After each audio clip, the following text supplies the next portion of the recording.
Why do we perceive reality in such a spatial and temporal way? How is our brain interpreting the universe? Is the brain a receiver of consciousness?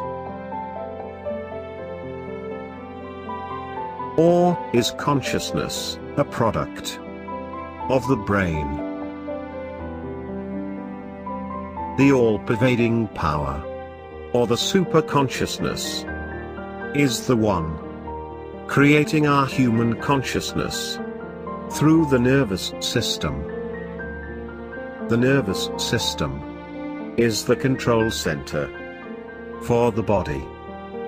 It has two main parts: the central nervous system, which includes the brain and spinal cord, and the peripheral nervous system, which includes all the other nerves in the body.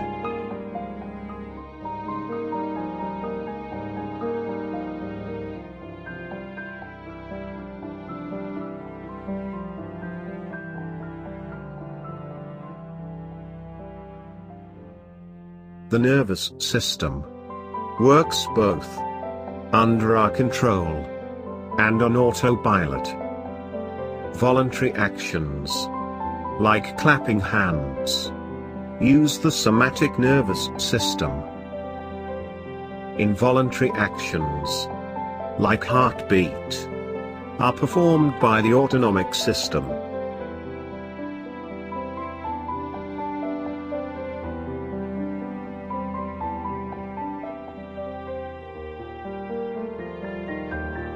The autonomic nervous system comprises of two antagonistic sets of nerves: the sympathetic and parasympathetic nervous systems.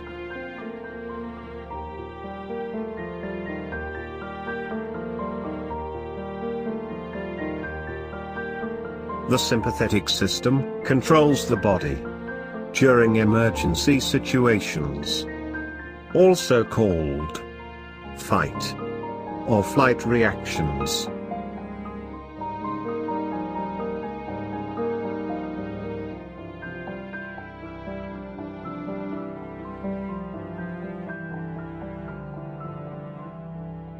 When a fetus is between 2 and 3 months old, the rays of the all-pervading power pass through the developing brain.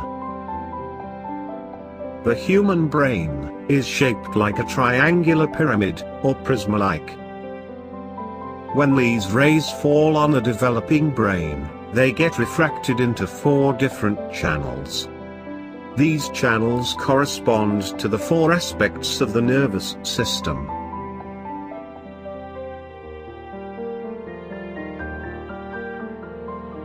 The rays of the all-pervading power that enter through the apex of the pyramid brain pass straight down, forming the central subtle channel.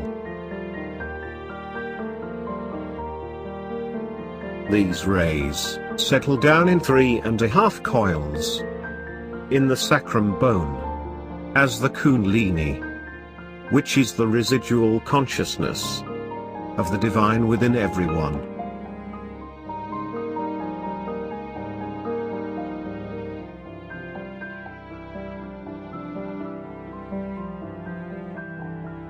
The gross manifestation of this central channel is the parasympathetic nervous system.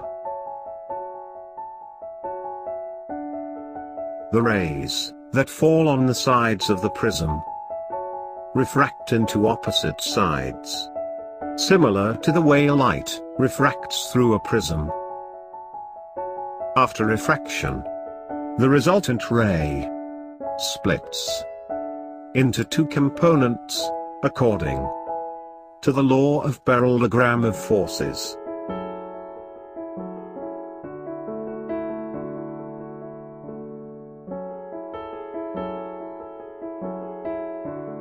The vertical components of the energy are channeled into the left and right subtle channels corresponding to the sympathetic nervous system.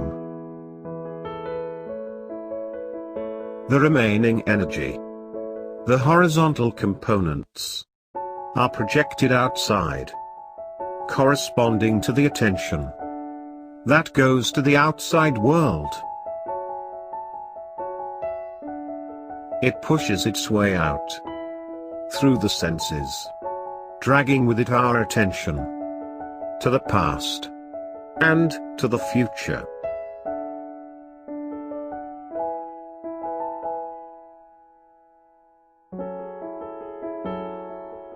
The energy that flows out of the brain is the one that reacts to everything.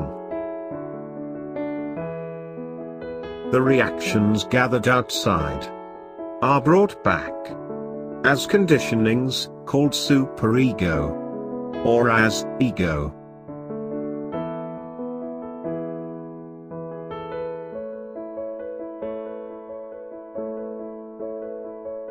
In conclusion, the rays that pass through the apex form the parasympathetic system, and the rays that fall on the sides form through the horizontal components, the ego and superego, and through the vertical components, the sympathetic nervous system.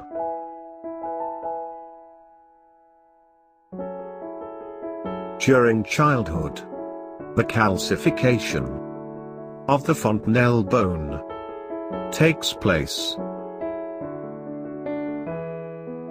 This separates an individual from the all-pervading power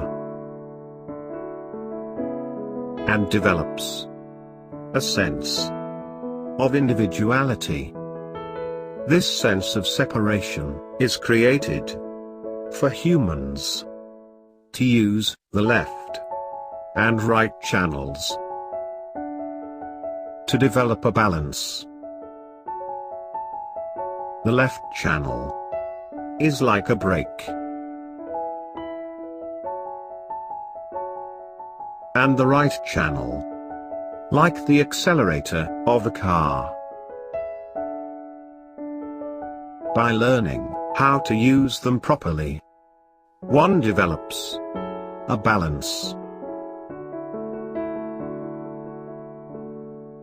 As a result of such activities, the two balloons of the superego and ego are developed.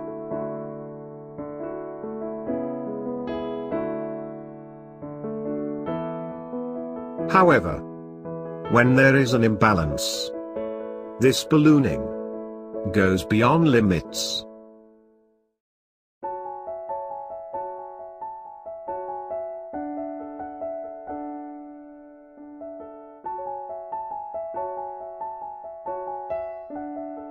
Such overactivity in the outside world drains the sympathetic energy.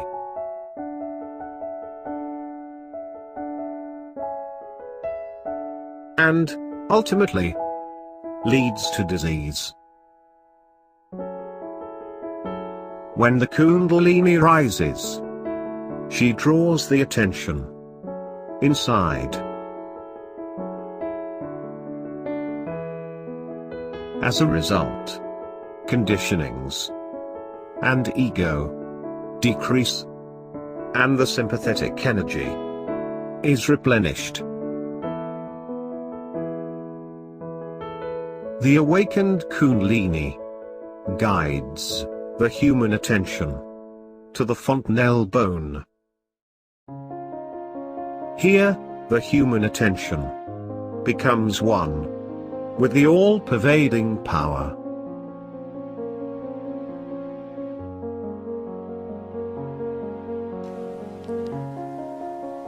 We have to realize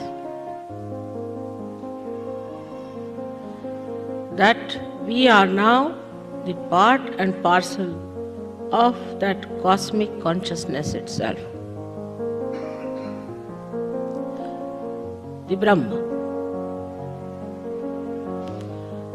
the one that creates which coordinates, which plans into all the details, and the one that loves through its creation, through its expression, is that cosmic consciousness. We are not only in it, but we can handle it. We can regulate it. We can use it. We can work it out.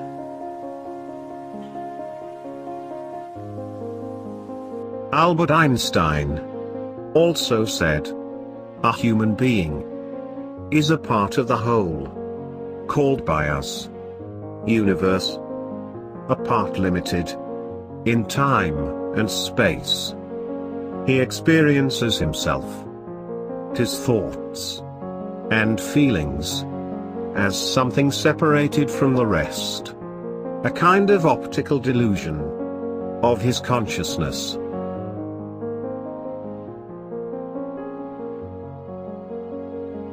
But what exactly is consciousness?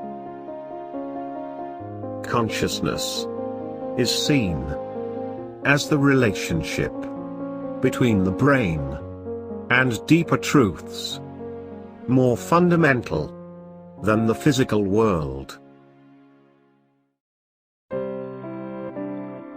Where is the seat of consciousness?